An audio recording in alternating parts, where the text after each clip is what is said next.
I'm Laura, 29 years old. My husband is Richard, 30 years old. We chose to live with his parents because Richard often said, "I'm the eldest son, and I want to give back to my parents someday." Richard's parents are very kind.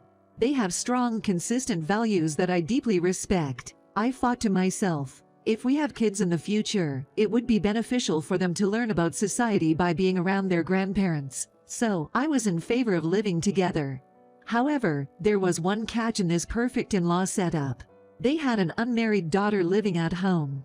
Her name is Melissa, 26 years old. The first time I met her when I went to announce our engagement, she remarked, "Oh, so you're the latest addition to the family, huh? Such a sassy younger sister-in-law." My first impression of my Sil was terrible. She probably didn't like the fact that her parents approved of me, but either way, she had a bad attitude. A few weeks after moving in, one day, as I was serving food to everyone at their respective places, my Sil shouted in disapproval. What? I was taken aback by her sudden outburst. "You placed the food at your seat first, gah." Food. It was so unexpected that I was momentarily speechless. "You're the newest member here, right? Why'd you serve yourself first?" Well, my seat was closest to the kitchen. "I can't believe it. You served yourself before me." I was stunned to see her make such a big deal out of such a small thing. Seeing this, my husband intervened. "If you're going to talk about order and hierarchy, shouldn't you be showing more respect to my older sister-in-law? I mean, I don't want to get into it, but if you're talking about seniority, you should respect the wife of the eldest son, right? I prefer if we all just got along." "What? Are you joking? She's just another woman from outside the family. She's not particularly attractive and deserves to be treated accordingly." Melissa snapped back at Richard. This made Richard furious. "What did you say?" Feeling that a sibling fight was about to erupt, I stepped in and calmed Richard down. "Richard, it's okay, thank you." Then I told my Sil, "I'm sorry, next time, I'll serve your portion first." I had my reasons for saying this. There's no good in having family arguments. The main reason is that we have to live together for a long time. Another reason is that I heard from Richard that Melissa is currently seeing someone and is probably getting married soon. Once she moves out, our relationship will likely change. It seemed too tedious to get into arguments until then. However, Melissa's condescending attitude towards me did not end there.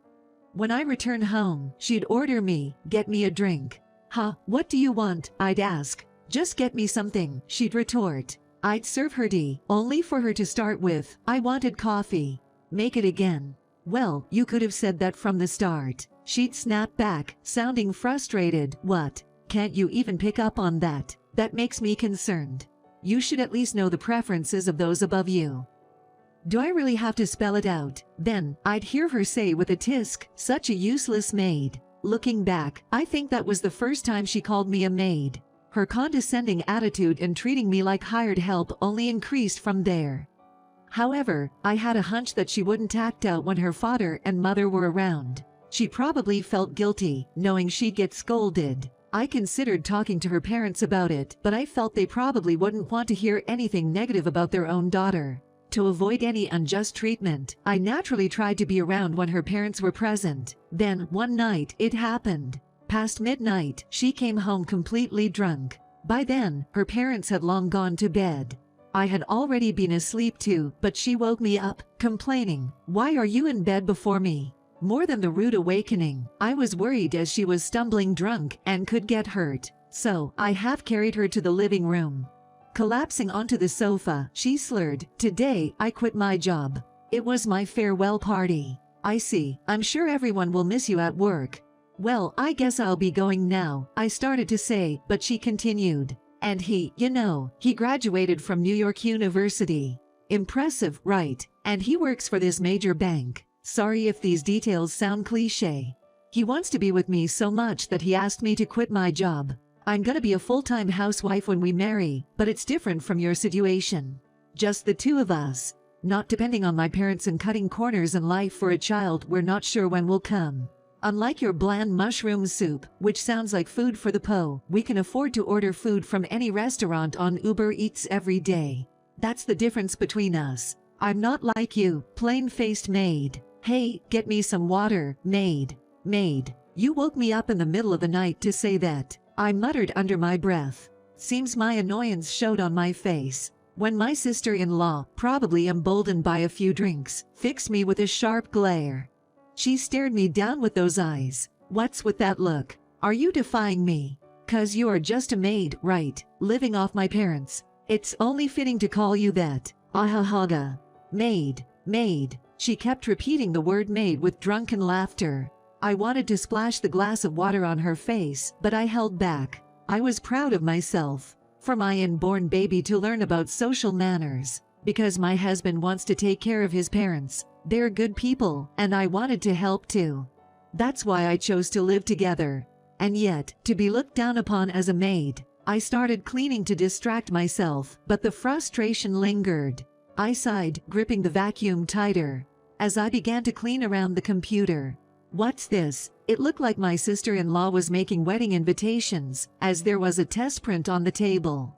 I took a closer peek. There was a name on it. Wait, I know this guy. Looking at it made me think. I might have a chance to put my arrogant, good-for-nothing Sil in her place. With this, I could spare my family any unpleasantness. A thrill ran through me. On the day my Sil brought her boyfriend home, I had just cleaned the balcony and garage and returned to the house.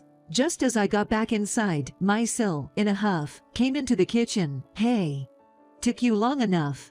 Checking the clock, it was only 10 minutes past when we agreed to meet. It was 10 minutes ago, but it seemed her guest had already arrived. Why would you clean the balcony right before this? Seriously, you lack common sense. Be of some help for once. Hurry up and serve the tea, you maid, she nagged. I purposely echoed back, maid. How many times do I have to tell you? You're basically the maid. I've been saying this since you arrived. Always at the bottom, and you never catch a hint. If you were a real maid, I wouldn't have renewed your contract. My echoing infuriated her, and her voice rose in volume. Perfect. With her volume, anyone in the living room would surely hear. I smirked to myself. Feigning innocence, I went to serve the tea. There he was. Michael. I called out to him. Just as I suspected. I had a hunch seeing the name, and sure enough, there he was. My sister's fiancé looked up. Huh. Laura. Michael, her fiancé, called my name in surprise. You haven't changed at all. Still as thin as ever, I said, smiling at Michael. What? Wait. You two are acquaintances. My Sil, looking stunned, kept turning her head between the two of us while raising her voice. More than acquaintances. I felt my heart race. Laura, she was my first love, he said. At these words, my Sil's face went pale, and she almost collapsed into a chair. No way. You were engaged to this woman. You were just a second-hand product. The word second-hand didn't escape my ears. People who usually belittle others tend to slip up. I made sure to pick up on it and repeated it for emphasis. He said at the same time, I heard you mention maid in the kitchen earlier. My Sil turned pale.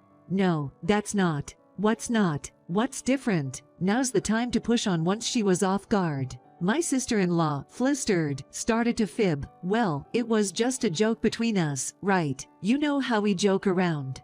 I won't let this go. Complaining about the order of the being served at the table is a joke. If that's a joke, it's in bad taste. Always calling me plain Jane as a joke. If so, that's also a very po-taste joke. I don't recall agreeing to such a game. I blocked her escape route. He also chimed in, calling me second-hand like I was from a thrift store. Is that kind of joke? That's in pretty bad taste too. I think even I would be offended being called second-hand. This was indeed a coincidence. More importantly, this was a once-in-a-lifetime opportunity to get back at this sister-in-law who had made my life miserable. It truly felt like a miracle bestowed by the heavens. I won't let this chance slip away.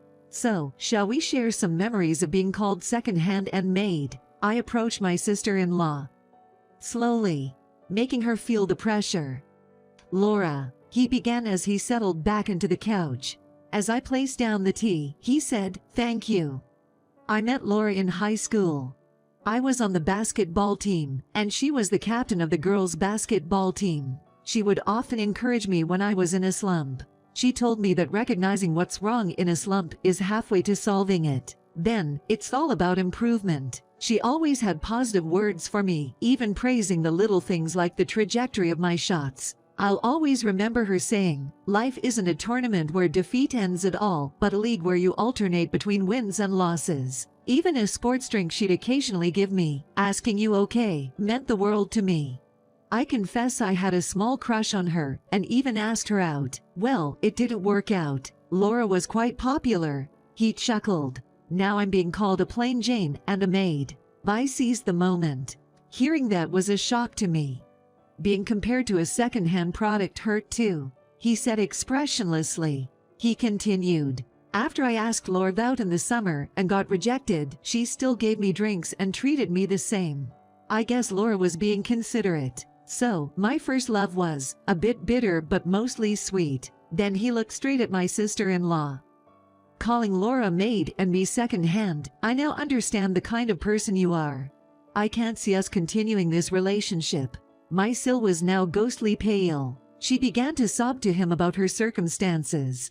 I'm in a tight spot now. I even quit my job. Job? You quit? He looked puzzled. Maintaining his stern expression, he said, I didn't ask you to. I blurted out, what? This was unexpected. So she quit her job of her own accord. This was my chance. I quickly retorted. Didn't she gush about how you said you wanted to be together forever? So without you even knowing, she was talking about how with your earnings she could order takeout every day, living a lavish lifestyle. I spilled the beans. Way. She probably wasn't expecting to be told that. My sister-in-law's eyes rolled back. You didn't have to say all that to Michael. She started rambling. I just chuckled. Of course I'd say it. After all, I know Michael. It's like watching everything unfold in a reality TV show. Except I heard everything in person. Your long-winded remarks, that is. Michael held his head in his hands. I never told you to quit your job. I mean, I didn't say to continue either. Huh. If you graduated from a college like NYU and work at a major bank like JP Morgan, we'll be just fine. She snapped back. But it was now just making things worse. Michael sighed. Then he shrugged. Listen, did you decide to marry me because of my university and my job? Normally, you wouldn't think of marrying someone who calls you second-hand, right? From his words, it was clear that Michael was leaning towards breaking off the engagement. My sister-in-law, probably wanting to avoid that, became increasingly frantic. She started making excuses that weren't really good ones. Look, calling you second-hand can't be helped. It's a stain on your past, sure, but while we can't erase the past, we can create a future. Michael's words grew harsher in response to her defensiveness. I told you, I don't see it as a stain. In fact, I said it was a good memory. Are you even listening? The conversation started to fall apart. Even just listening from the side, I could tell that, maybe due to her agitation, my sister-in-law's points were way off the mark. And my increasingly flustered sister-in-law began to blurt out nonsensical words. Seriously? So, how are you going to take responsibility for me quitting my job? Are you going to pay me damages and support me with that money or something? If that's the case, we might as well get married. Come on, marry me. Right now. Right this instant. My sister-in-law grabbed Michael by the collar and started yelling. I never asked you to quit. Michael began. Did you really quit of your own accord? A trembling voice interrupted. Turning to the source of the voice, there stood my mother-in-law. I heard voices from downstairs, so I thought Michael was here. When I came down, I saw the two of you arguing loudly. I was waiting for a moment to step in, but what I heard was so unbelievable that I just froze. My Mill had a grim look on her face. Behind her, my father-in-law stood imposingly.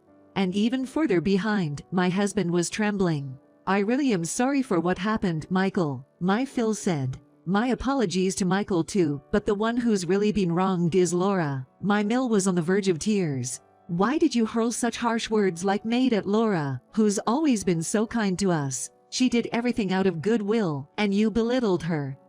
Apologize now. Mom, Laura is. My husband spoke with a hoarse voice. Laura didn't want you to hear bad things about your own daughter. She endured it all on her own. I knew about it. But I'm sorry, Laura. I wasn't aware you were being called a maid recently. Apologize now. My Mill slapped my sister-in-laws on the face. Reluctantly, gritting her teeth, and glaring at me, my sister-in-law managed to choke out, I'm sorry. However, Michael said coldly, you don't have to apologize to me. I'd like you to apologize to Laura, and hope you never treat her this way again. I don't want to see my first love cry. But I don't need your apology. I feel bad for your parents, but it was a good opportunity to see what kind of person you are before marriage. Let's forget this ever happened. He then told my tearful sister-in-law, if you have a problem with second-hand, then you should have stayed away from me. What? I quit my job for you. What are you going to do about it? She screamed. As I said, I never asked you to quit. Michael replied as he got ready to leave, apologizing once more to my Mill and Phil. At least make it look like I dumped you. My sister-in-law yelled again. Enough is enough. My Phil also slapped my sister-in-laws on the face. Michael, thank you for coming today.